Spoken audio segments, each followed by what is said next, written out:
Assalamualaikum warahmatullahi wabarakatuh. Bagaimana kabarnya anak-anak?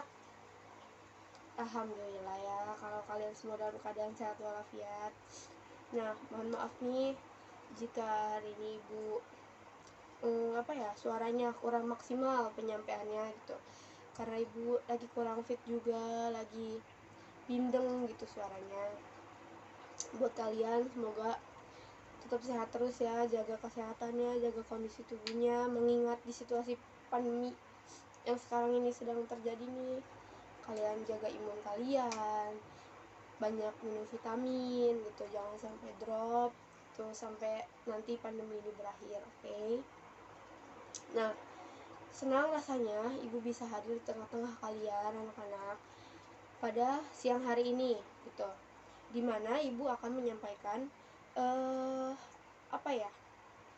layanan penguasaan konten gitu, dengan judulnya itu tips dalam menghadapi ujian sekolah.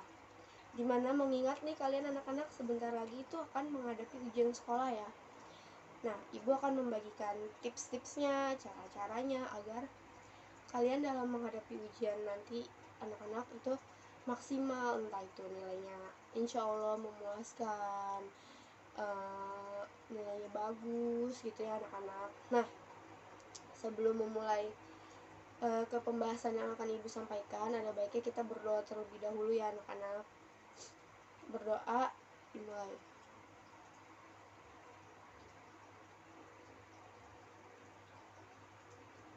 Amin. Berdoa selesai. Nah, baik. Ibu lanjutkan ya pembahasannya. Yang tadi sudah ibu katakan, ibu akan memberikan layanan penguasaan konten dengan judul tips dalam menghadapi ujian sekolah.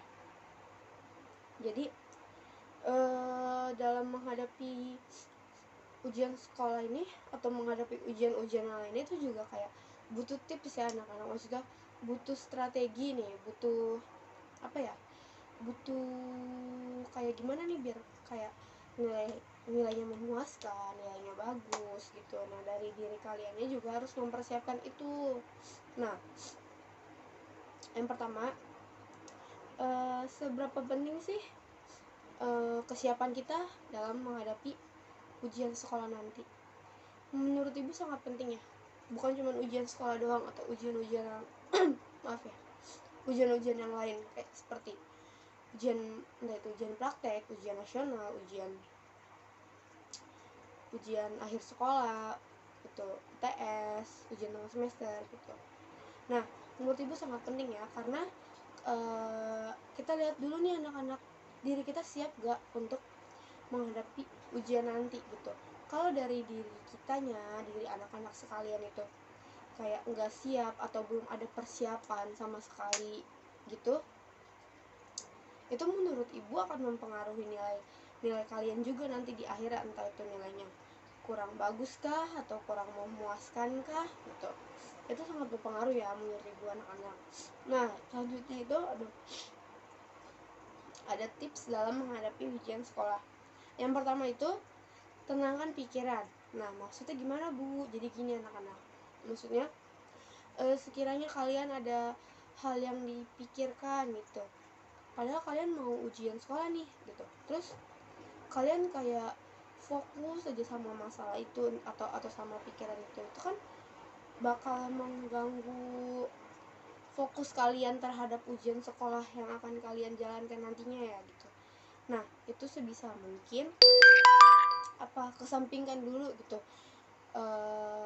fokus-fokus yang mengganggu kalian gitu. Nanti sekiranya ujian ini udah berlalu atau udah selesai, kalian balik lagi tuh pikirin yang kayak kemarin sempat ketunda gitu. Misalkan nih kalian fokus sama gue pengen main gitu sama teman-teman, atau saya pengen main sama teman-teman tapi pengen ujian ya, dimana kalian di situ juga harus fokus ke ujian kalian dulu ya anak-anak gitu. Nah, nanti sekiranya ujiannya udah selesai baru kalian ajak lagi teman-teman kalian kayak ayo main, ujian saya udah selesai nih, ujian saya udah kelar gitu ya. Selanjutnya ada mengatur pola tidur dan menjaga kesehatan.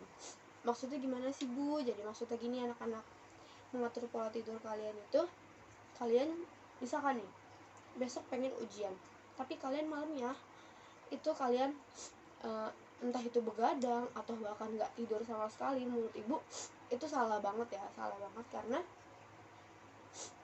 dimana yang kalian jam tidurnya seharusnya tercukupi sesuai 8-9 jam per hari, itu malah kalian pakai entah itu untuk main handphone atau kalian ada yang belajar dengan cara sistem kebut semalam. Menurut ibu itu salah banget ya, karena ya nggak begitu seharusnya.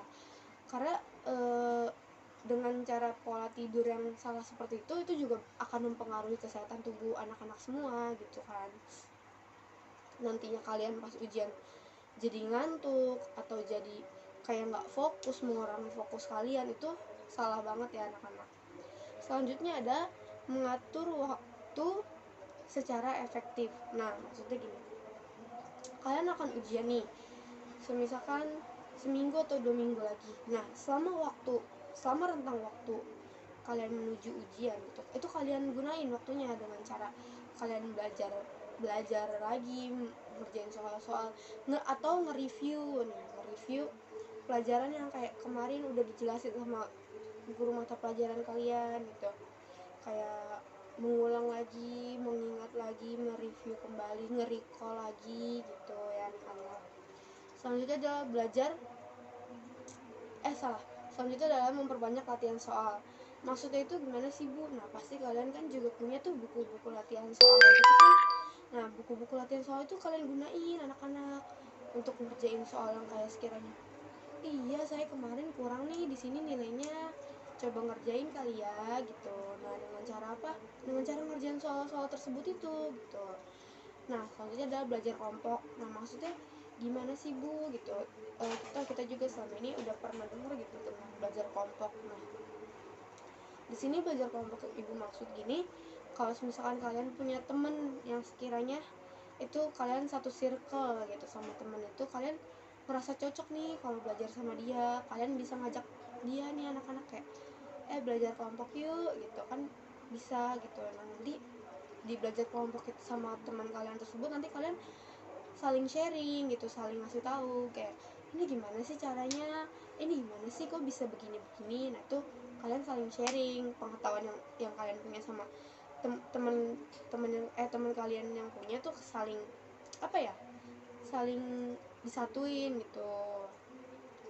Selanjutnya ada bimbingan belajar private. Nah, ini misalkan kalian di luar nih mengikuti les tambahan gitu.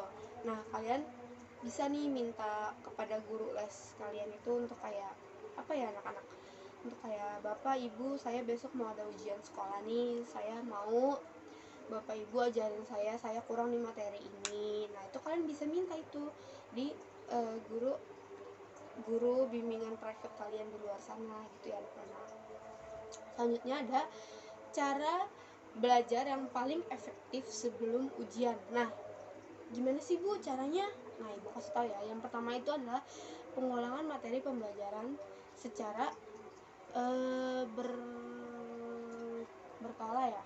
Nah, maksudnya itu kalian ulang lagi seperti tadi yang ibu bilang, kalian review lagi, kalian ulang lagi. Nah, misalkan nih saran dari ibu juga ya, kalau bisa nih kalian tuh sehari ini tuh fokusin sama pelajaran apa. Misalkan kalian mau di hari ini mau fokus sama matematika, ya udah kalian fokus sama matematika dulu. Jangan kayak sehari nih kalian matematika bahasa Inggris, ya itu malah bikin fokus kalian hilang gitu, bikin ngedistract kalian gitu. Selanjutnya ada cari tahu cara belajar diri sendiri. Maksudnya gimana? Tipe orang belajar itu kan beda-beda ya anak-anak. Ada yang dengan cara mendengarkan dia bisa paham, dia bisa nangkep. Ada yang dengan cara melihat dulu, dia bisa paham, dia bisa nangkep. Nah, kalian juga harus mengenali cara belajar di diri kalian sendiri dengan cara, saya kalau ngedengerin ibu nih misalkan ngejelasin, saya paham Bu gitu. Kalau saya harus ngeliatin ibu nerangin dulu nih Bu, baru saya paham. Nah, itu dari diri kalian sendiri nyari tahu kayak saya tipe orang yang cara belajar gimana sih gitu. Itu akan mempengaruhi juga nantinya kalau misalkan dari anak-anak sendiri gak tahu nih dari diri sendiri tipe cara belajar kayak gimana, yaitu bakal menghilangkan fokus kalian juga gitu. Selanjutnya adalah fokus. Nah, yang dari tadi ibu sebut fokus gitu. Nah, fokus itu maksudnya kita fokus, kita akan menghadapi ujian. Jadi kita fokus nih, kita siapin apa aja yang sekiranya dibutuhin, belajar, kesehatan gitu, kayak banyak gitu maksudnya. Nah, kalian harus fokus, jangan kayak kalian mau ujian terus kalian ngedrop gitu, atau sakit, atau sekiranya fokus kalian hilang karena kalian memikirkan hal lain. Nah, itu jangan sampai, karena kalian harus fokus karena kalian akan menghadapi ujian gitu.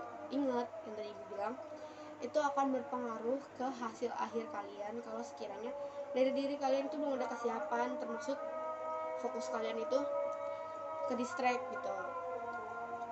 Selanjutnya adalah selesaikan soal yang sulit terlebih dahulu. Nah, kalau kebanyakan tips-tips itu kerjakan soal dari yang mudah terlebih dahulu. Kalau di sini ibu menyarankan kalian anak-anak untuk kerjakan soal dari yang sulit terlebih dahulu. Karena kenapa? Kan soal yang sulit itu juga membutuhkan waktu yang lama kan dibanding soal yang mudah gitu.